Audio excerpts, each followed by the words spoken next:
শুরুটা হয় সমুদ্রের মাঝে একটি নির্জন জনমানবহীন দ্বীপ থেকে, যেখানে নেই কোনো শহর, নেই মানুষের কোলাহল। শুধু দাঁড়িয়ে আছে একটি নিঃসঙ্গ লাইট হাউস আর একটি ছোট্ট ঘর।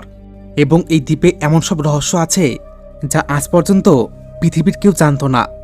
সাল 1914, যখন পুরো পৃথিবী ধীরে ধীরে এগিয়ে যাচ্ছে এক ভয়ঙ্কর যুদ্ধের দিকে, ঠিক সে সময় আটলান্টিক মহাসাগরের মাঝখানে একটি জাহাজ এগিয়ে চলেছে তার অজানা গন্তব্যের দিকে। সেই জাহাজে আমরা দেখতে পাই ডেভিডকে, একজন ওশেন রিসার্চার যার কাজ আবহাওয়া পর্যবেক্ষণ করা। মাত্র 1 মাস আগে সে সরকারি আবহাওয়া দপ্তরে চাকরি পেয়েছে, আর সেই কারণেই সরকার থেকে তাকে নিয়ে যাওয়া হচ্ছে আটলান্টিক মহাসাগরের শেষ প্রান্তে একটি নির্জন দ্বীপে, যেখানে ডেভিডকে পুরো 1 বছর ধরে আবহাওয়া পর্যবেক্ষণ করে সরকারের কাছে রিপোর্ট জমা করতে হবে। আর তার এই কাজের বিনিময়ে সরকার তাকে বিপুল পরিমাণে অর্থ দিচ্ছে, যার কারণে তার সব দরকারি সবকিছু, যেমন খাবার দাবার, পোশাক আশাক, সব সরঞ্জাম সরকার ব্যবস্থা করেছে। কিন্তু একটি বিষয় ডেভিড জানত না, যে দ্বীপে তাকে নিয়ে যাওয়া হচ্ছে সেই দ্বীপটি কোনো সাধারণ দ্বীপ নয়। ওই দ্বীপের অন্ধকারে লুকিয়ে আছে এমন কিছু যা মানুষ কল্পনাও করতে পারে না। দীর্ঘ সমুদ্রযাত্রার পর অবশেষে তারা পৌঁছে যায় সেই দ্বীপে। এরপর তারা ডেভিডের পর্যাপ্ত জিনিসপত্র নিয়ে সেই দ্বীপে উঠে আসে, যেখানে দেখা যায় এই নির্জন দ্বীপে একটি মাত্র লাইট হাউস আর একটি ঘর আছে। কিন্তু অদ্ভুত ব্যাপার, এই দ্বীপে একটিও পাখি দেখা যায় না, চারদিকে শুধু নিস্তব্ধতা। তাই ক্যাপ্টেন ডেভিডকে সাথে করে সেই ঘরটার সামনে যায়, যে ঘরে আগের পুরনো ওয়েদার অফিসার থাকতো।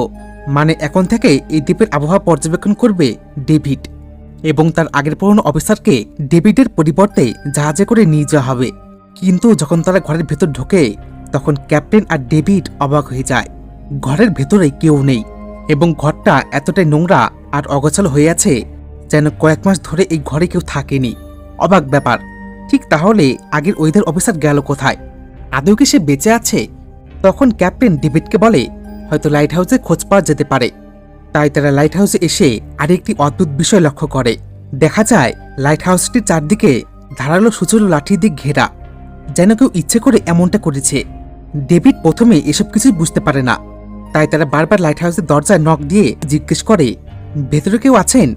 উত্তর দিন, ভেতরে কেউ আছেন? কিন্তু এর কোনো সাড়া পাওয়া যায় না, যার কারণে তারা বাধ্য হয়ে ভেতরে ঢুকে পড়ে। আর ভেতরে ঢুকে ক্যাপ্টেন একজন লোককে দেখতে পায়, যার নাম গ্রুনার। ক্যাপ্টেন তাকে জিজ্ঞেস করে, এই দ্বীপে একজন ওয়েদার অফিসার ছিল, আপনি কি জানেন সে কোথায় আছে? কিন্তু গ্রুনার সে নাছোড়বান্ধা, সে সঠিকভাবে উত্তর দিতে পারে না। ক্যাপ্টেন তাকে আবার জিজ্ঞেস করলে গ্রুনার শুধু এতটুকুই বলে, সে মারা গেছে। একদিন সে সমুদ্রে সাঁতার কাটতে গিয়েছিল আর ফিরে আসেনি। তবে ক্যাপ্টেন স্পষ্ট বুঝতে পারে লোকটা হয়তো একা এই দ্বীপে থেকে মানসিকভাবে অসুস্থ। তাই ক্যাপ্টেন আর ডেভিড ফিরে যায়। কিন্তু ক্যাপ্টেন এই দ্বীপটিকে সাধারণভাবে মানতে পারে না, যে জন্য যাওয়ার আগে ক্যাপ্টেন ডেভিডকে বলে, এই দ্বীপটি সুরক্ষিত নেই, সুতরাং তোমার যদি ইচ্ছে হয় আমাদের সাথে আসতে পারো। কিন্তু ডেভিড ফিরে যেতে আসেনি। আসলে এর কারণ সে জানত, যদি সে সরকারের কাছে 1 বছর এই দ্বীপের আবহাওয়া পর্যবেক্ষণ করে দিতে পারে, ঠিক তাহলে সে বিপুল পরিমাণে অর্থ পাবে, যে জন্য ডেভিড ক্যাপ্টেনকে মানা করে দেয়। তাই ক্যাপ্টেন ডেভিডকে নিজের আত্মরক্ষার জন্য একটি বন্দুক দেয়। এরপর ক্যাপ্টেন ফিরে যাওয়ার পর ডেভিড ঘরে ফিরে আসে। সে তার সমস্ত জিনিসপত্র গুছিয়ে নেয়। একসময় ডেভিড ঘরে বসে তার আগের অফিসারের কিছু বই পড়তে থাকে। ঠিক তারই মাঝে সে লক্ষ্য করে বইগুলোতে অদ্ভুত কিছু প্রাণী বা জীবদের সম্পর্কে বিস্তারিত লেখা আছে। ডেভিড মনে করে হয়তো তার আগের অফিসার সময় কাটানোর জন্য এসব তথ্য লিখেছে। ঠিক এ সময় ডেভিড বইয়ের ভেতর একজন মহিলার ছবি খুঁজে পায়। ডেভিড বুঝে যায় এই মহিলা তার আগের অফিসারের স্ত্রী, তাই সে এসব বিষয় সেরকম গুরুত্ব দেয় না। এভাবেই ডেভিড একটা রাত এই দ্বীপে কাটিয়ে নেওয়ার পর পরদিন সকালে সে তার কাজে লেগে পড়ে। সমুদ্রের মাঝে বসে ডেটা কালেক্ট করতে শুরু করে। এরপর যখন ডেভিড কাজ শেষ করে ঘরে ফিরে যাবে, এমন সময় সে লক্ষ্য করে সমুদ্রের ধারে চারদিকে অসংখ্য সামুদ্রিক খোলস অদ্ভুতভাবে সাজানো ছিল, যেন কেউ ইচ্ছে করে এমনটা করেছে। ডেভিড বুঝতে পারে এসব গ্রুনারের কাজ। তাই দূরবীন দিয়ে সেই লাইট হাউসের দিকে দেখতেই অবাক করার মতো দৃশ্য দেখতে পায়। দেখা যায় গ্রুনারের সাথে আরও কেউ ছিল, এবং তার পরের মুহূর্তেই ডেভিড কিছু দেখতে পায় না। ডেভিড ভাবে হয়তো এসব তার মনের ভুল। ডেভিড এরপর ঘরে ফিরে যায়। একসময় রাত হয়ে আসে। ঠিক তখনই হঠাৎ করেই ডেভিডের ঘরের বাইরে পায়ের শব্দ শোনা যায়। সাধারণভাবে ডেভিড প্রথমে মনে করে হয়তো গ্রুনার বাইরে দাঁড়িয়ে আছে।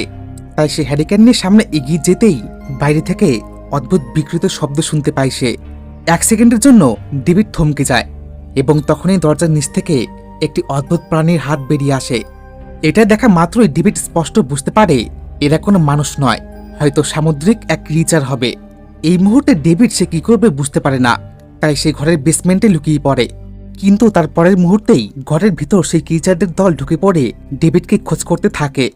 ডেভিড তার মাঝেই একটি ছোট্ট ছিদ্র দিয়ে সেই ক্রিচারদের দেখার চেষ্টা করে এবং সেই সময় একটি অদ্ভুত মুখ তার সামনে আসে। এটা দেখা মাত্রই ডেভিড ভয় আতঙ্কে কেঁপে ওঠে।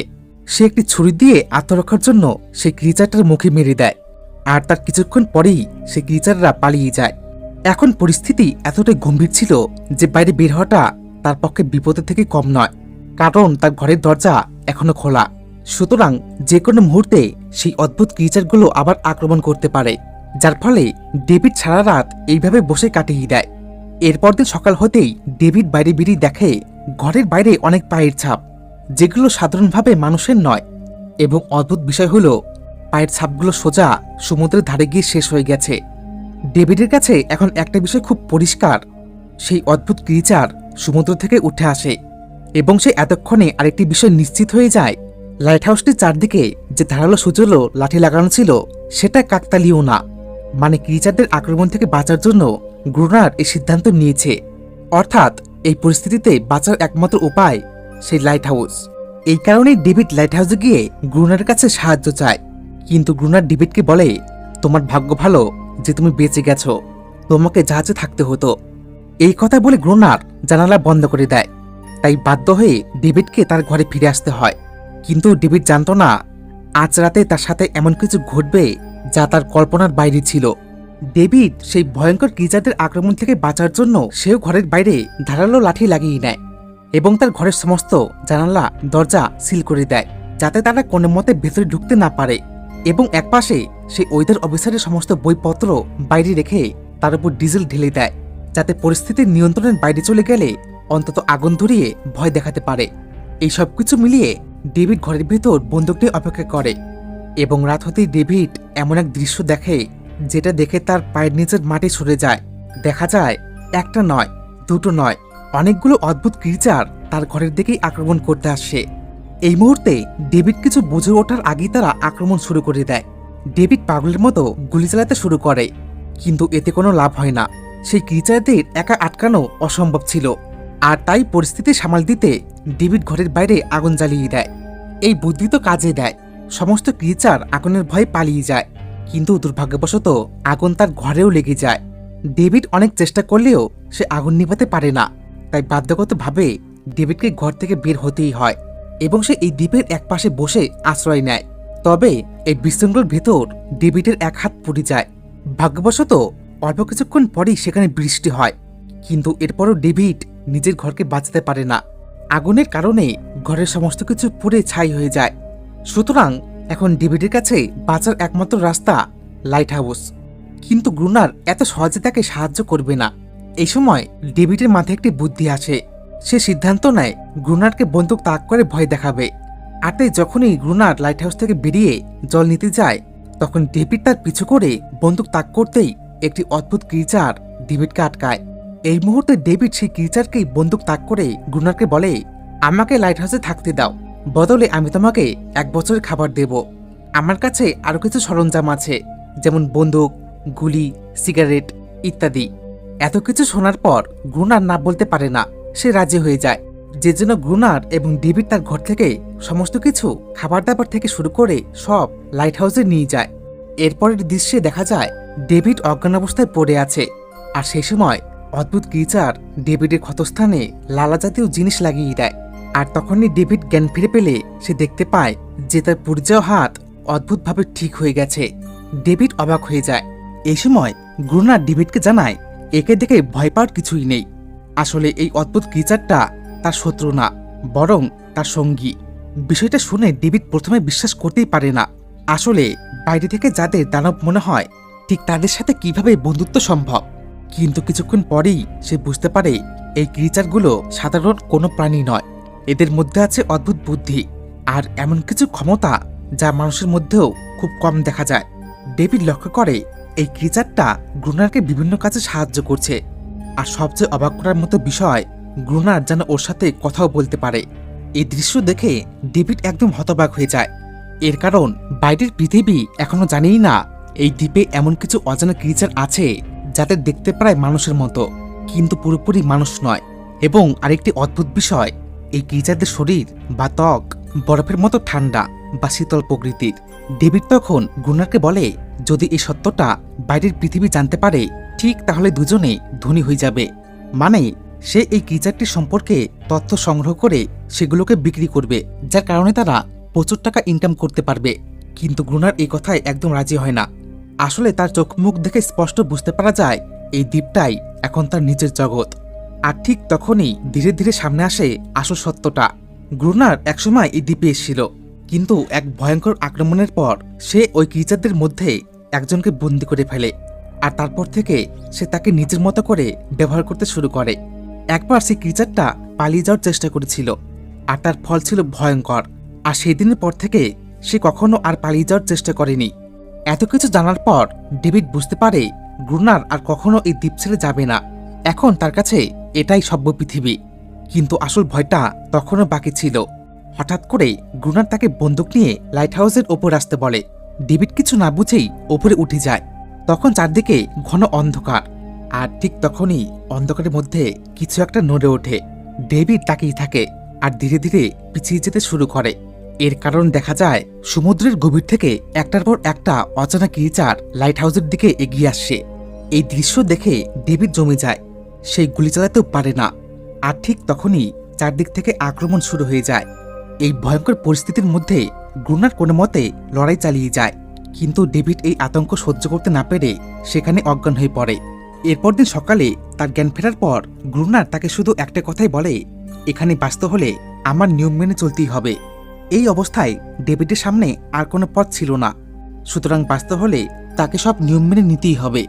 সময়ের সাথে সাথে ডেভিড বুঝতে পারে গ্রুনার শুধু এই দ্বীপে আটকে নেই, সে ভিতর থেকেও অনেকটা বদলে গেছে। এমনকি সে ওই অজানা ক্রিচারটার সাথে এক অদ্ভুত সম্পর্ক গড়ে তোলে, যা ডেভিডের কাছে আরও বেশি অস্বাভাবিক আর ভয়ঙ্কর মনে হয়। মানে গ্রুনার সেই ক্রিচারটার সাথে যৌন বাসনায় লিপ্ত হয়। বোঝে ব্যাপার। এদিকে ডেভিডের সামনে তখন একটাই লক্ষ্য, যেভাবেই হোক বেঁচে থাকা। কিন্তু সে জানতো না আজকের রাতটা হতে চলেছে তার জীবনের সবচেয়ে বড় পরীক্ষা। রাত নামতে তারা দুজন বন্দুক নিয়ে প্রস্তুত হয়ে যায়। কিন্তু হঠাৎ করেই গ্রুনার ডেভিডকে বাইরে রেখে লাইট হাউসের দরজা বন্ধ করে দেয়। ডেভিড বারবার চিৎকার করতে থাকে, কিন্তু ভেতর থেকে কোনো সারা শব্দ আসে না। তখন চারদিকে অন্ধকার আর অসংখ্য ক্রিচার। এই ভয়ঙ্কর পরিস্থিতির মধ্যে ডেভিড একাই লড়াই করতে বাধ্য হয়। সে কোনো মতে সেই রাতটা পার করে নেয়। এরপর দিন সকাল, গ্রুনার বাইরে এসে দেখে ডেভিড এখনো বেঁচে আছে। এইভাবেই একটার পর একটা রাত কেটে যায়। আর ধীরে ধীরে ডেভিডও বদলে যেতে শুরু করেছে। এই ভয়ঙ্কর পরিবেশে থাকতে থাকতে সে যেন এক নতুন জীবনের সাথে মানিয়ে নিয়েছে। এমনকি একসময় তার আর সেই ক্রিচারটার মধ্যেও এক অদ্ভুত বন্ধুত্বের সম্পর্ক গড়ে ওঠে। কিন্তু সবকিছুর মধ্যেই ডেভিড একটা বিষয় লক্ষ্য করে, এই আক্রমণগুলো এমনিতেই হচ্ছে না, আসলে এর পেছনে বড় কোনো কারণ আছে। অল্প কিছুদিন পর হঠাৎ করেই অদ্ভুতভাবে সেই ক্রিচারগুলো আক্রমণ বন্ধ করে দেয়।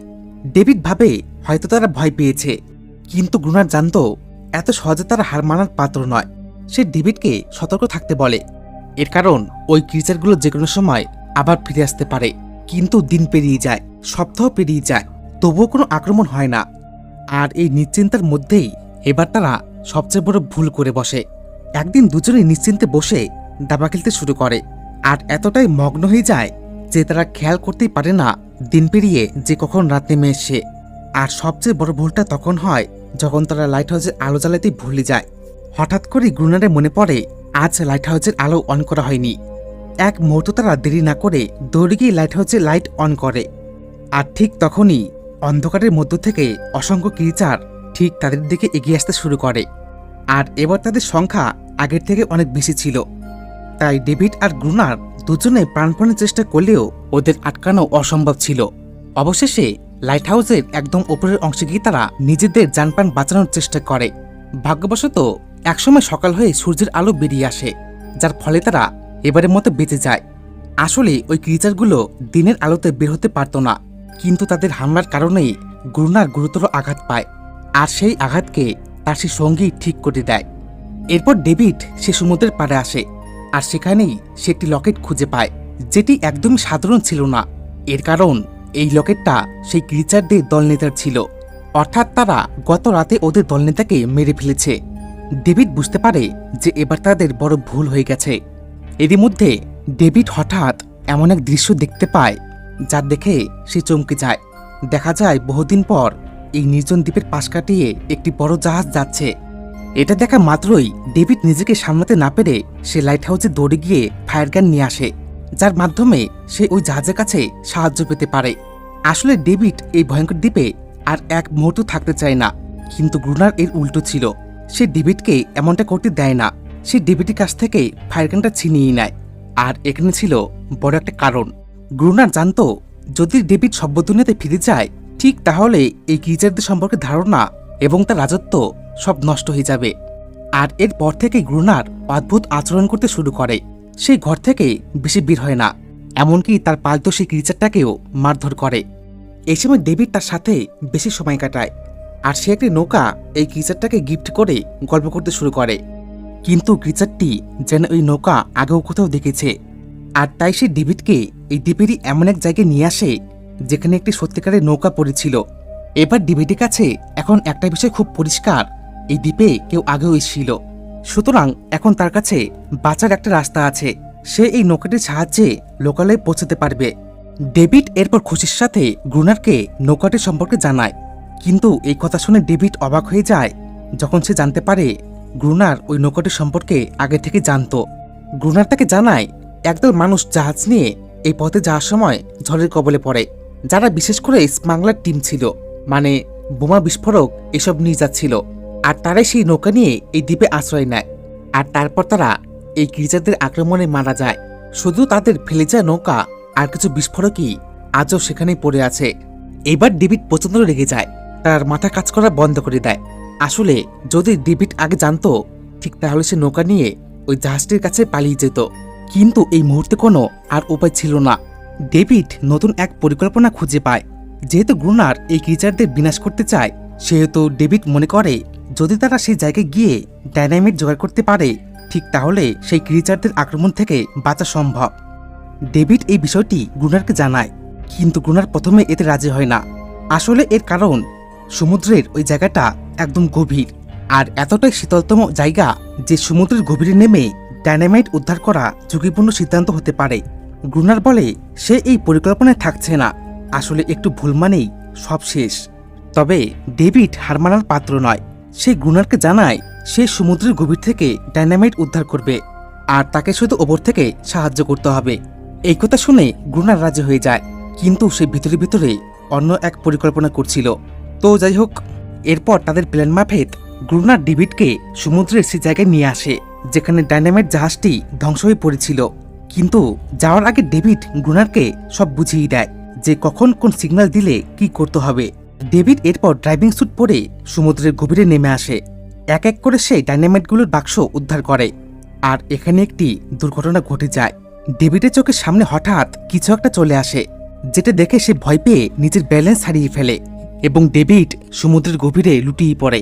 এদিকে সে যে লোহার ড্রাইভিং স্যুট পরেছিল সেটা এতটাই ভারী ছিল যে একা সোজা হয়ে দাঁড়ানো অসম্ভব ছিল।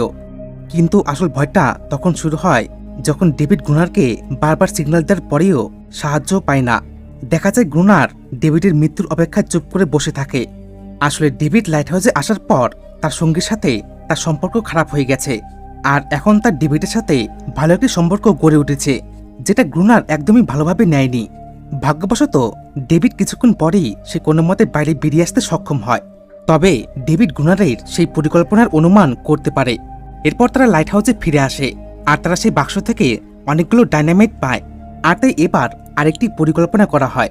লাইট হাউসের বাইরে বিস্ফোরণের 3টি লেয়ার তৈরি করা হবে, একটি সমুদ্রের ধারে এবং বাকি 2 লাইট হাউসের সামনে। যেই কথা সেই কাজ। এবার দুজনে মিলে ডাইনামাইট সেট করে দেয়। কিন্তু অদ্ভুত বিষয় হলো, মাসের পর মাস কেটে যায়, লাইট হাউসে আর কোনো হামলা হয়ই না। আর এই বিষয়টি নিয়ে গ্রুনার ক্ষিপ্ত হয়েছিল। আর এখানে ছিল 2টি কারণ। আসলে প্রতিবার হামলার সময় তার সেই ক্রিচারটি চিৎকার করত, কিন্তু এখন কয়েকদিন ধরেই তার সেই সঙ্গী চিৎকার করছে না, যার ফলে তারা আক্রমণ করতেও আসে না। আর তাই সব দোষ পড়ে তার সঙ্গীর ওপর। এবং দ্বিতীয়ত, এই ক্রিচারটি তার সঙ্গীদের সতর্ক বার্তা জারি করেছে, যার কারণে গ্রুনার খুশি ছিল না। সে পরিকল্পনা দেয় আজ রাতেই তাদের লাইট হাউসের দরজা একদম খুলিয়ে রাখবে, যার ফলে ওই ক্রিচারগুলো অন্ধকারে আক্রমণ করতে আসলে সেই ফাঁকে তারা বিস্ফোরণ ঘটাবে। এরপর ডেভিড লাইট হাউসের দরজা খুলিয়ে দেয়। সে সিঁড়ির ওপর বসে বন্দুক হাতে অপেক্ষা করতে থাকে এবং রাত নামতেই একটার পর একটা ক্রিচার আবার আক্রমণ করতে ছুটে আসে। ঠিক সেই মুহূর্তে ডেভিড গ্রুনারকে সংকেত দেয়, আর তার পরের সেকেন্ডেই ভয়ঙ্কর এক বিস্ফোরণ ঘটে। চারদিকে আগুন ছড়িয়ে পড়ে এবং এই বিস্ফোরণে সবকিছু ধ্বংস হয়ে যায়। এই বিস্ফোরণটা এতটাই শক্তিশালী ছিল যে ডেভিড আর গ্রুনার দুজনেই অজ্ঞান হয়ে যায়। এরপর তাদের জ্ঞান ফিরে আসলে বাইরে বেরিয়ে তারা দেখে অসংখ্য ক্রিচার সেই বিস্ফোরণে মারা গেছে। মনে হচ্ছিল সবকিছু যেন শেষ হয়ে গেছে, কিন্তু গল্প এখানে শেষ নয়, কারণ আসল টুইস্টটা তখনও বাকি ছিল। একদিন গ্রুনারের ঘরে খোঁজাখুঁজি করতে গিয়ে ডেভিড একটি অনেক পুরনো ছবি খুঁজে পায়। ছবিটা দেখতে প্রথমে সাধারণ মনে হলেও ভালো করে দেখতেই বুঝতে পারা যায় ওই ছবিতে আছে গ্রুনার আর তার স্ত্রী। আর তখনই ডেভিড একটা ভয়ঙ্কর সত্য বুঝতে পারে, গ্রুনার আসলে এই দ্বীপের আগের ওয়েদার অফিসার ছিল। মানে ডেভিডের আগেও কেউ একই কাজ করতে এই দ্বীপে এর আগেও এসেছিল। এবার তোমাদের কাছে একটা প্রশ্ন আসতে পারে, গ্রুনার কেন এই দ্বীপে এখনো আটকে আছে? যদি সে চাইতো ঠিক তাহলে সে অনেক আগেই এই দ্বীপ থেকে পালিয়ে যেতে পারত।